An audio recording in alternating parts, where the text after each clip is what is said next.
upaya makar Ketum PBHMI MPO Afandi Ismail, TNI harus turun tangan. Afandi Ismail, 11-12 dengan neon, yang adalah mahasiswa bodoh yang membangun narasi-narasi busuk soal Presiden Jokowi.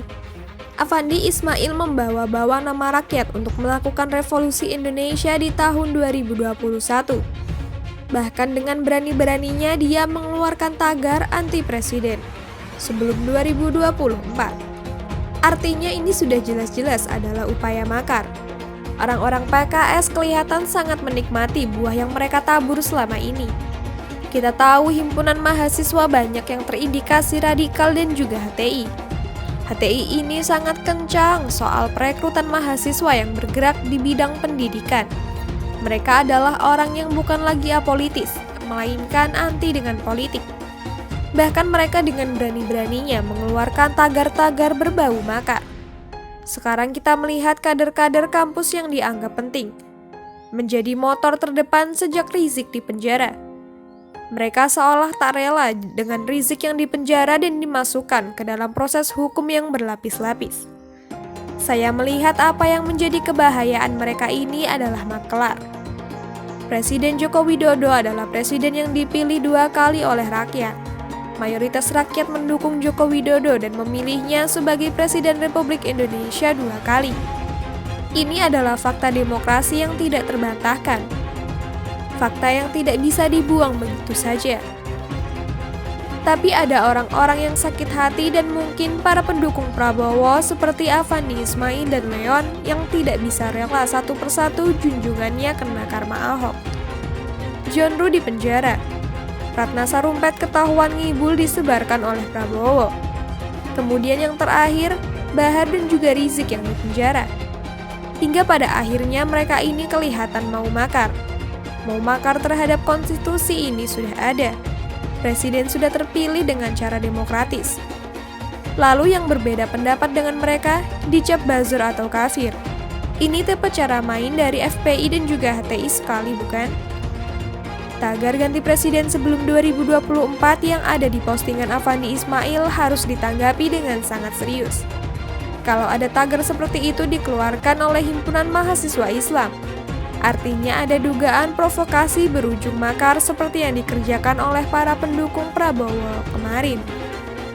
Kalau sudah begini, polisi dan TNI harus waspada.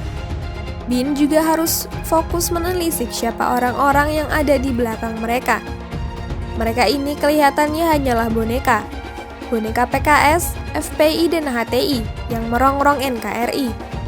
Mungkin bisa diangkut itu mahasiswa abadi untuk dimintai keterangan. Mereka ini adalah orang-orang yang berbahaya bagi demokrasi. Kenapa saya katakan berbahaya?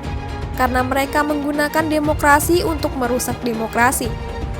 Ciri khas dari HTI dan juga Felix Shaw adalah memang seperti itu. Mereka koar-koar demi demokrasi, tapi mereka justru mau merongrong demokrasi. Inilah kebahayaan yang sejati. Bahaya karena mereka bersembunyi di balik pilar NKRI, tapi ujung-ujungnya tanam bom untuk menghancurkan salah satu pilar tersebut, yakni pilar demokrasi. Pilar demokrasi yang dibangun oleh bangsa ini lewat sejarah yang panjang, mau dihancurkan. Ada upaya-upaya yang dikerjakan sepertinya dengan terstruktur, sistematis, dan masif oleh pendukung Prabowo yang gak rela jika Prabowo kalah dan dipecundangi oleh mantan pengusaha mebel saja. Di tengah pandemi seperti ini bukannya bersatu, malah mau makar. Orang-orang seperti ini bahaya, dan kebahayaan ini cukup laten dan tidak bisa dianggap remeh. Mereka ini membawa-bawa nama besar seperti mahasiswa Islam, mahasiswa Universitas Indonesia, dan kampus-kampus besar lainnya.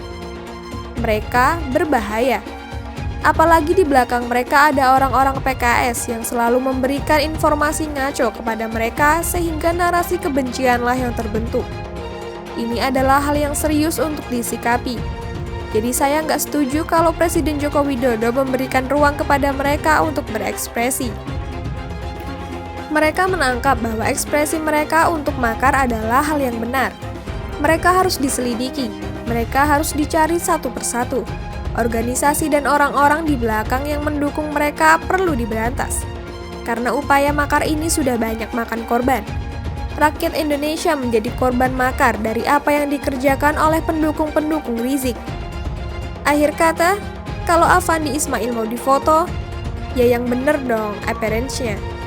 Masa pakai jas biru, daleman baju koko abu-abu, celananya juga nggak matching, kemudian peci hijau putih. Aduh, nggak keren. BEM UI lemah iman ingin imun, dikritik balik malah ngeblok. BEM UI ini memang mentalnya PKS banget. Sering bikin onar dan bikin sebuah statement gak penting di atas dasar kebebasan berpendapat. Tapi ternyata langgar hukum. Tapi ketika dikritik balik malah ngeblok. Payah banget kalau kita melihat mental-mental macam ini. Mental Haikal Hazan dan juga Fadlizon juga nih tukang blok. Mirip dengan dosennya Pandu Riono yang ngaku epidemiologi yang sok keren dalam mengatakan Indonesia adalah bodoh berjamaah alias herd stupidity. Tapi ternyata juga tukang blok. Mahasiswa UI ternyata gede omong.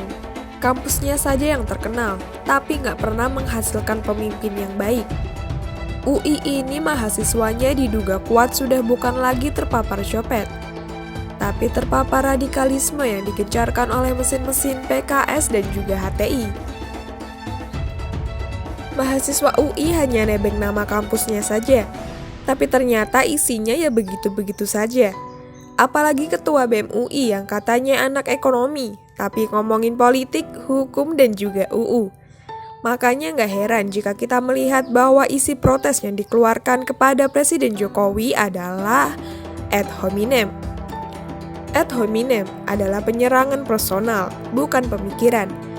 Ya mirip-mirip sama Rocky Gerung lah. Anggap diri cendekiawan, tapi ternyata mentalnya mental dungu dan tidak jelas. Ternyata UI ini memang bermasalah dari BEM-nya. Juga dari beberapa dosennya. Untung masih ada Ade Armando. Selama ini kita tahu bahwa BEM UI ini beberapa kali mengkritik Joko Widodo. Tapi salah sasaran terus. Apa yang dikritik adalah menyerang personal, bukan pemikiran. Serangannya alih-alih didasarkan dengan semangat demokrasi yang menjadi spirit bangsa ini bebas berpendapat. Tapi kebebasan berpendapat adik-adik mahasiswa dungu ini juga sering disebut mahasewa, ternyata melanggar hukum. Ya nggak heran jika belajarnya dari PKS. Penulis melihat bahwa ada-ada saja mereka ini menyuarakan hal-hal yang gak esensial. Dulu ketua BEM terdahulu di antara Mata Najwa juga begitu. Mereka koar-koar kasih kartu kuning ke Presiden Joko Widodo, tapi ternyata malah kelihatan dungu dan ngomongin kritik gak jelas soal tol berbayar hanya untuk orang kaya. Memangnya tol itu didirikan untuk apa? Untuk memperlancar orang jadi cepat kaya. Kemudian sekarang, BEM UI yang sangat bersahabat dengan KPK pun juga kelihatan bikin blunder dulu. Bikin meme soal Presiden Jokowi menggunakan mahkota dan diberikan status The King of the Lip Service. Yang sering lip service itu Anies, bukan Jokowi. Saya duga BEM UI ini punya rekanan dengan KPK versi Novel Baswedan. Mereka ini katanya lepas dari politik. Tapi ternyata mereka diduga kuat dikendalikan dan disetir oleh para politikus. Lihat saja Partai Demokrat dan PKS yang membela mereka. Joko Widodo ini lip service-nya di mana? Dia konsisten menegakkan UU KPK agar KPK semakin kuat. Lihat saja, tanpa Novel Baswedan kasusnya Anies siap dibuka. Dan kasus rusun yang dijadikan tempat isoman yang isinya hanya ranjang dan kipas angin. Bisa jadi bahan baru. Kasus Formula E juga akan dibuka. Kalau mau dikata, BEM UI ini seharusnya adil sejak dalam pemikiran. Jangan jadi mahasiswa yang gampang disewa. Mahasiswa BEM UI ini hanya lihat saat menampilkan referensi dari berita-berita pembenci Jokowi.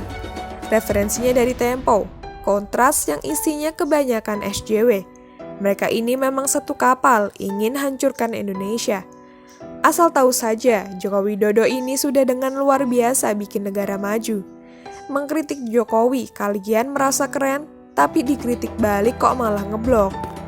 Mentalitas BEM UI ini mentalitas tempe, cupu. Buka dong, biar serangan kepada kalian itu kelihatan lebih esensial. Serangan kalian kepada Jokowi itu sampah. Kalau kami menyerang balik sangat elegan. Jangan kayak Fadlizon dan juga Pandu Riono, tukang blok akun yang berseberangan, PKS sekali. Sudah waktunya BEM UI dibersihkan kayak KPK. Setelah KPK dibersihkan lewat tes wawasan kebangsaan, jadi lebih sehat. Tinggal tunggu saja kapan Anies diserok. Itu jadi indikator terbaik kita saat ini mengenai UI dan juga KPK. Jangan suka ngeblok dong.